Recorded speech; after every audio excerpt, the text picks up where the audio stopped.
बिल्कुल सुमित, मेरा हेलीकॉप्टर जो है वो पटना के इर्द गिर्द उड़ रहा है और मुस्लिम वोट की आप बात कर रहे हैं। आरजेडी का ये फिक्स वोट बैंक माना जाता है, एम वाई फैक्टर यानी मुस्लिम और यादव, लेकिन यहाँ हम मुस्लिम वोटर की बात कर रहे हैं। तो देखिए सीधा सीधा फायदा आरजेडी को, और जो फर्क है वो बहुत ज्यादा है। आरजेडी प्लस के खाते में 62% मुस्लिम वोट गया है, 17.7% एनडीए गठबंधन के साथ गया और ये तय भी था। मतलब ये कोई ऐसा अप्रत्याशित सामने नहीं है परसेंटेज, ये मालूम ही था कि जो मुस्लिम वोट है वो सीधे सीधे आरजेडी के खाते में जाएगा। और अब हम बात कर लेते हैं शहरी वोटर की, जिसको कि ये माना जाता है कि वो एनडीए का फिक्स्ड वोट बैंक है। क्या एनडीए का जो फिक्स्ड वोट बैंक है अर्बन वोटर, वो एनडीए के साथ ही गया है? ये इस आंकड़े पर भी नजर डाल लेते हैं फटाफट, क्योंकि जो शहरी वोटर है वो बहुत निर्णायक वोटर है। लेकिन अगर हम सीटों के रूप में देखें तो बहुत फायदा, क्योंकि एनडीए गठबंधन को नहीं हो रहा है। तो क्या शहरी वोटर ने अपना मन बदल लिया है?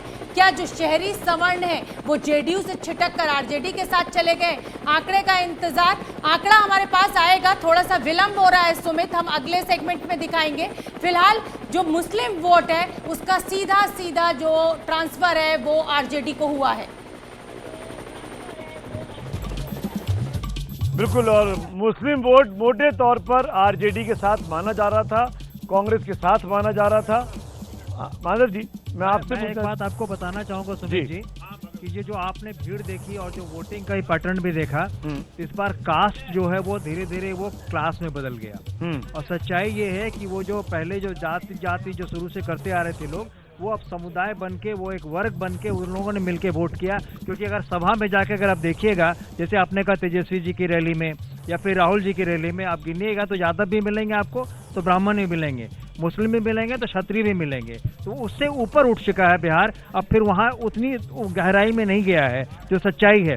और दूसरी बात, आंकड़े ये नहीं कह रहे, जो बात आप कह रहे हैं ना, नहीं आपको ये पता चल जाए, आप देखिए ना मामला हो, आपको आपके आंकड़े बता रहे हैं, आपके आंकड़े क्या बता रहे हैं कि ब्राह्मण वोट कांग्रेस को या आरजेडी को नहीं पड़ा है? ऐसा तो नहीं है, पड़ा है, परसेंटेज थोड़ा ऊपर नीचे हो रहा है।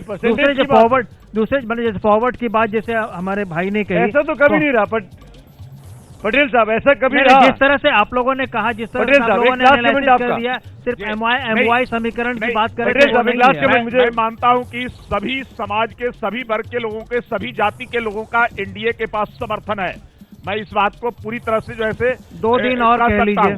और आपने देखा दोनों के अपने अपने दावे हैं, दोनों के अपने अपने दावे हैं, यूपीए के भी और एनडीए के भी। दोनों लोग अपने अपने दावों में ये कह रहे हैं कि सरकारें उनकी बनने वाली हैं। बस 10 तारीख का इंतजार करिए, एग्जिट पोल के आंकड़े आ गए हैं और बहुत ही नेक टू नेक लड़ाई है, बहुत ही कांटे की टक्कर है, किसी भी करवट उठ बैठ सकता है।